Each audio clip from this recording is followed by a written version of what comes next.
మన వైజాగ్లో మంచి నల్లిగోష్ బిర్యానీ ట్రై చేయాలనుకుంటే మీరు తప్పకుండా ఇక్కడికి వచ్చేయాలి.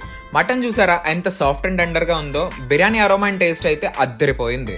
ఒక్కసారి తింటే మళ్ళీ మళ్ళీ వస్తారు. అదే బిర్యానీస్ లాంజ్ అని diamond park Bajaj electronics opposite లోనే ఉంటుంది. ఇక్కడ అంబియన్స్ అయితే చాలా స్పేషియస్ గా లగ్జరియస్ గా బాగుంటుంది.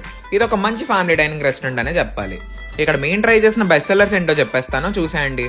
ఫస్ట్ అయితే chicken tandoori loose prawns order చేశాను. తండూరి అయితే చాలా టెండర్ గా సాఫ్ట్ అండ్ స్పైసీగా అద్దరిపోయింది. లూస్ ప్రాన్స్ కూడా చాలా బాగున్నాయి. ఇక్కడ ఐపీఎల్ స్క్రీనింగ్ కూడా వేస్తున్నారు. ఈ ఐపీఎల్ సీజన్ లో మీరు 1299 అబౌవ్ బిల్ చేస్తే ఫ్లాట్ 15% డిస్కౌంట్ కూడా ఇస్తున్నారు. ఓన్లీ డైనింగ్ ఆఫర్ గా 7 PM to 10 PM మాత్రమే. ఇంకా వెజ్ లో mushroom manchurian, chilli paneer order చేశాను. నాకైతే మష్రూమ్ మంచూరియా మైల్డ్ స్పైస్ తో చాలా నచ్చింది. మెయిన్ కోర్స్ లో నల్లిగోష్ బిర్యానీ, కాజు పన్నీర్ బిర్యానీ చెప్పాను. కాజు పన్నీర్ బిర్యానీ విషయానికి వస్తే అసలు స్పైసీగా కాకుండా మంచి ఫ్లేవర్ఫుల్ గా ఉంది. Carrot halwa and gulab jam with ice cream నా ఫేవరెట్ అయిపోయింది ఇక్కడ తిన్నాక. ఇక్కడ వాలెట్ పార్కింగ్ కూడా అవైలబుల్.